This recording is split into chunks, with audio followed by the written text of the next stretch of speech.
Hey everyone, Call once again, aka Dress a Godzilla fan. Welcome back to another review, and I haven't done a review within a week, so I'm getting back into it. And the last time I left off was on the day of Halloween, and I did a few reviews, and I did a review for Halloween. I told you after I did my other review, I'm telling you I'm gonna get to the Halloween franchise, like I said. So I'm gonna get to it. So now, after I've reviewed the classic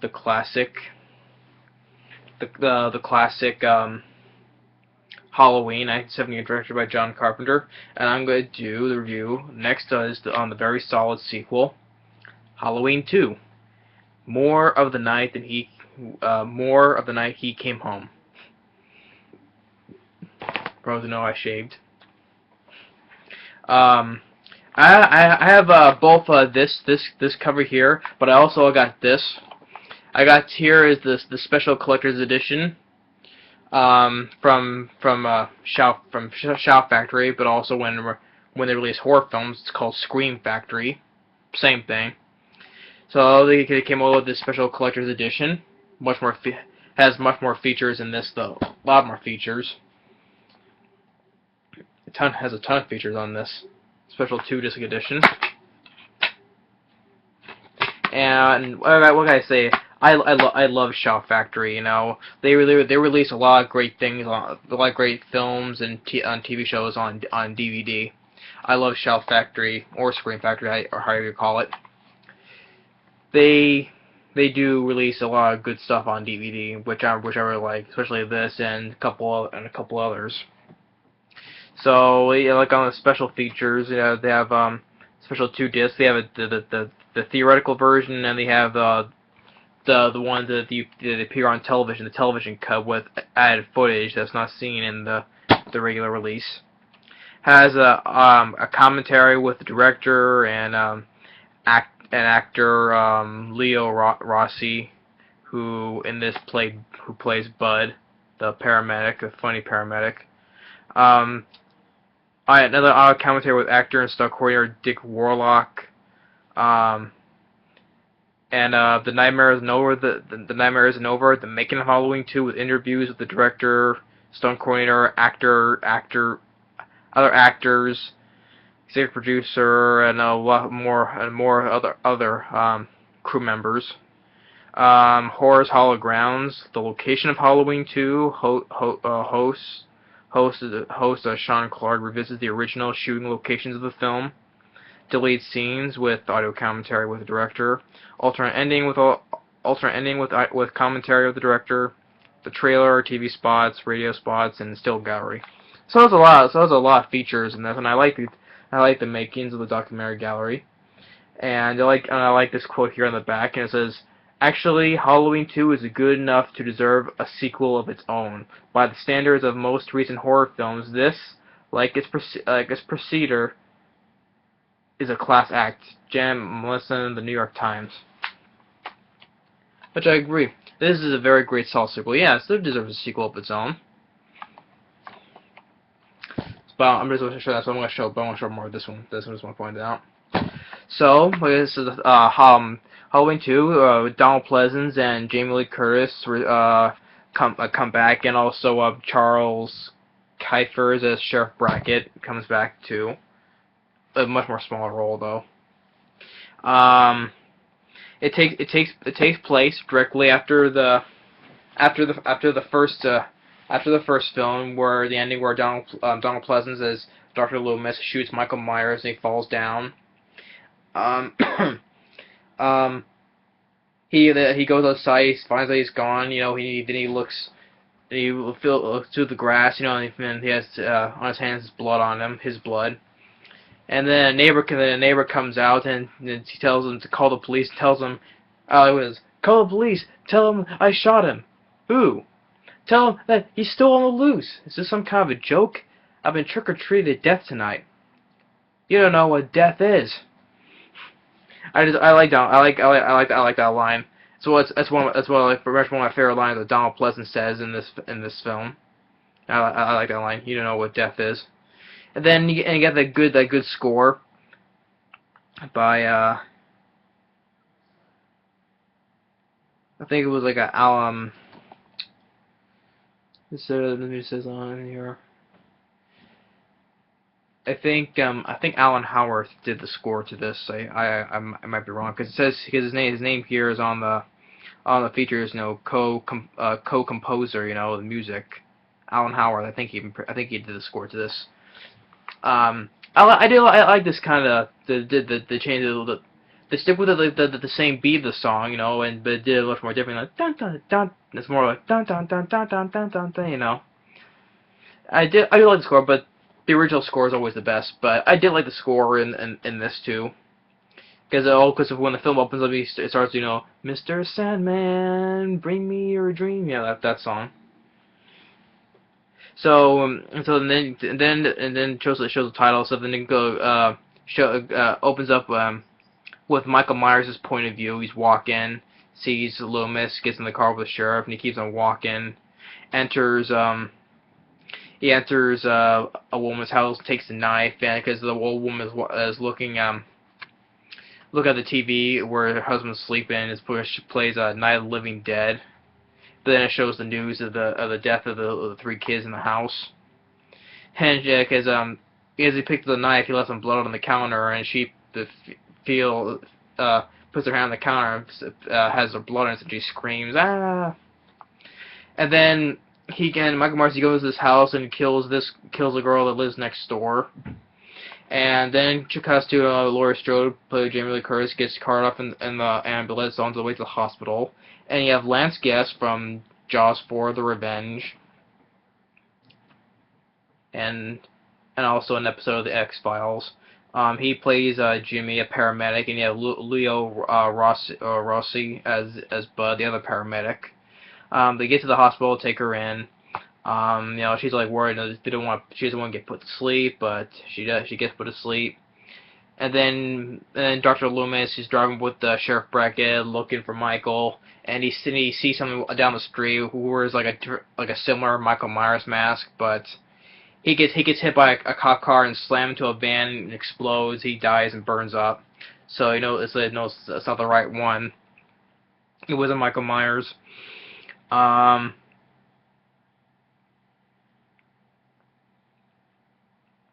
Then Michael Myers he walks to the hospital. It's he goes I guess like the back of the hospital. He's walking to the hospital, and the nurses had trouble with the phone, so the security guard goes back out to check it out. Goes in the storage place. He gets he dies. Michael Myers puts a hammer claw into his head. Then Dr. Loomis he examines that burnt body of that kid. Does the cameo appearance of he gets a dentist over to examine the burnt corpse. That's actually Jeffrey Kramer, who was the deputy in the Jaws 1 and 2, Chief Brody's deputy. He has a cameo in that. He's examining the burnt corpse, telling him that this kid is younger. But Donald Pleasence know that Michael Myers is much older. Then they get to they get over to the old Michael Myers house, and people are shouting and screaming, throwing rocks at the windows, tell everybody to go home. But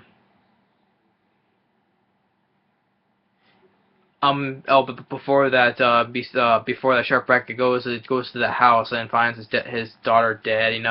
He goes and blames Loomis. He says, "You let him out." He keeps saying that he didn't.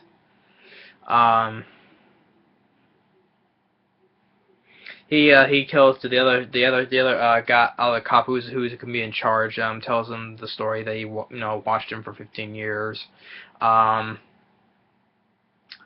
Tells them there was a break-in at the elementary school. Then you have the back of the hospital that Bud, the paramedic, who is more like who's more like a funny, jerk, but who likes one of the nurses, that like planned like to sneak out like into this place where there's a hot tub, make out a little bit, but then as they do, but then Michael Myers he turns on more to the heat of the tub. Bud goes in to see if it's wrong. Then Michael Myers like in the background. Because it shows the nurse there, but in the background, Michael Myers takes a piece like it looks like some wire and strangles the paramedic to death, and approaches her. She screams and he just dunks her head into the really. I thought it was like a creepy because it's really extremely hot because it keeps on the dial keeps on going up too much for hotter and hotter, and she keeps on dunking her head in, her skin on her face is like starting to peel off, it's like ugh. That's really how it does, it like peels her skin off.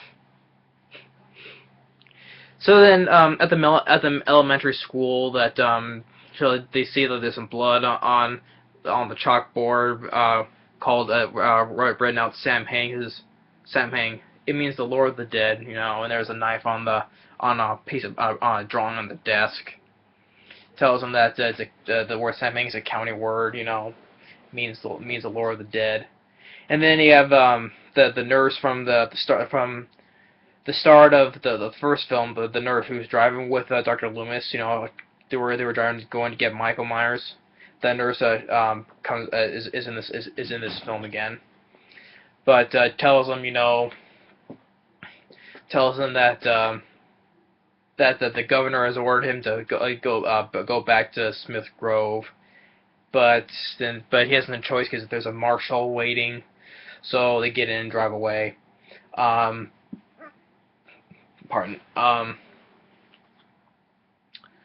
Lance and also like a couple scenes, and once in a while like Lance Guest visits Laurie Strode, tells him about the guy Michael Myers.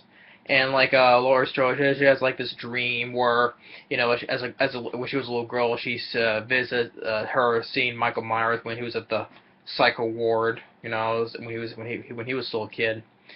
Then you get a couple more kills that there was another nurse went to get the doctor because she said that like Laurie Strode was like had a reaction to the medicine, I think. The doctor, she sees the doctor sitting in his chair facing one way. He turns the chair around and he sees him. He's dead with a needle in his eye. Then Michael Myers pops up from behind, sticks a needle into her forehead, like blows. It was completely empty, like just injects into her forehead, just blows, like pushing air into her head and kills her.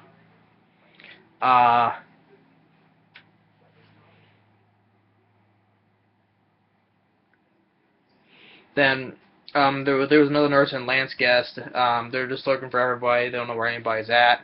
Lance Guest, he goes, he finds another nurse strapped in an operating room, strapped down, and has a tube that has all of her blood on the floor. I think pretty much drained the blood out of her. As he was going to leave, he slips and he falls and hits his head, knocks himself out. And the nurse, the other nurse, she goes and tries to leave, but sees all the gas has been let out, all the tires are flat. She goes back in. Laurie Strode, she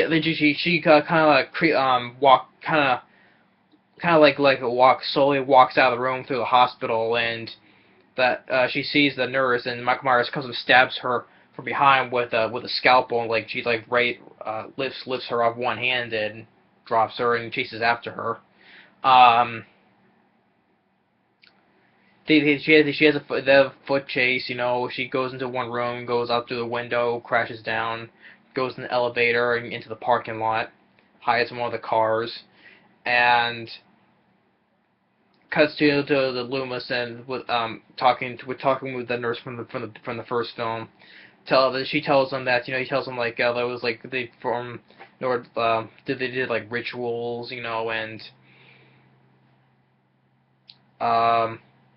the nurse tells him there was a file that reveals that Laurie Strode is Michael Myers' sister, and he gets the gun, points the gun to the marshal, tells him to turn around to the hospital. And that's the funny line is that turn this car around. I can't do that. I've got orders. Those orders have changed. Dr. Loomis, you're getting yourself into a lot of trouble. And he's like, what do you fellas usually do? Fire a warning shot, right? Shoots the window. But even my brother, he finds that line funny when he says that. He says he still finds that funny. Like again, I like I like Donald Pleasence. He was as great as Loomis. Then Lloyd Stewart is hiding in one of the cars, and Jimmy, he's still alive. Tells them we're gonna get here, but then all of a sudden I think he passes out again because in the television version at the end of the film when Lawrence Strode is being taken away in another ambulance, he's still alive. But in the theoretical version, you see him just pass out and that's it. You don't know if he's alive or dead, but you know he's alive because in the television version he was in the ambulance with her. So I think he passes out like this, so he's still alive though. But that's the last time you see him again for the rest in the theoretical version. She sees the car come up. Dr. Loomis and the other, they go inside, but she's screaming to help, and Michael Myers shows up, and she's banging on the door, lets her in, and then finally Michael Myers, he just keeps on walking, and just walks right through the glass door. He just keeps on walking right through the glass door, or not facing him, and he gets shot. And the marshal thinks he's dead, and Loomis keeps on telling him, no, look at him, he's still breathing, But of course he doesn't listen, so he stopped breathing. Of course, Michael Myers comes up and he kills him by slitting his throat. And then also in the TV version, the marshal got killed in a different way. Whether he was on the ground and he got a slit cut, but also when he stood, and Michael Myers stood right up, and I think he stabbed the marshal or slit his throat while he was standing up. I think it was either of those two. So yeah, that's another different version how in the TV version how he killed the marshal. I think he, while standing up, either stabbed him or slit his throat while standing up. But in the theoretical version, Michael Myers was still lying on the ground, and he slit his throat while he was on the ground. And Loomis and Laurie Strode, they run into the operating room. Michael Myers just breaks through the door. He tries to fire. His gun's empty. Stabs him. Laurie Strode tries to get him, so says Michael. He keeps on going, and then she takes him and shoots him in the eyes. That's again, this front cover here says that. See that he's bleeding through his eyes. You got that right there. He's bleeding. He made him blind. He's swinging the scalpel around. Yeah. Loomis, he's still alive, and he's releasing all the gases and stuff that's in the room, and tells her to get out running, and he lights the lighter, saying, "It's time, Michael." Boom! The place blows up, and Michael Myers still walking on fire, still walking, and eventually falls down, and then Laurie Strode gets carted away into an ambulance. It just shows her by herself, but in the TV version, Jimmy was in the ambulance with her, still alive, saying that we made it, and that's the end. And got that song, bum bum bum bum bum, Mr. Sandman, bring me your dream, bum bum bum bum. And so yeah, Halloween 2. It's a really great sequel. I still really do enjoy the sequel a lot. The film was a moderate success over the weekend. Made 20-some million worldwide, mostly in the United States. It had a much more lower rating on Rotten Tomatoes, but I'm just checking. Let me just check.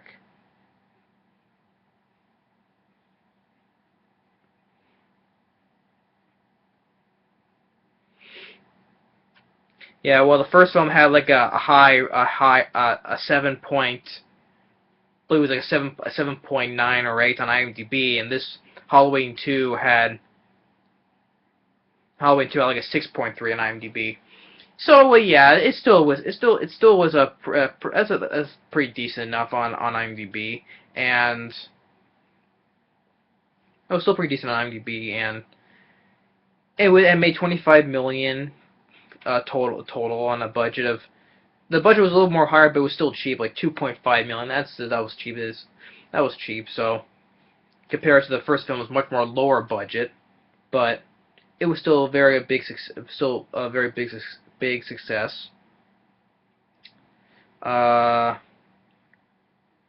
sadly, yeah, the film was met with negative reception. You know, it got negative reviews. It's a 30% on Rotten Tomatoes.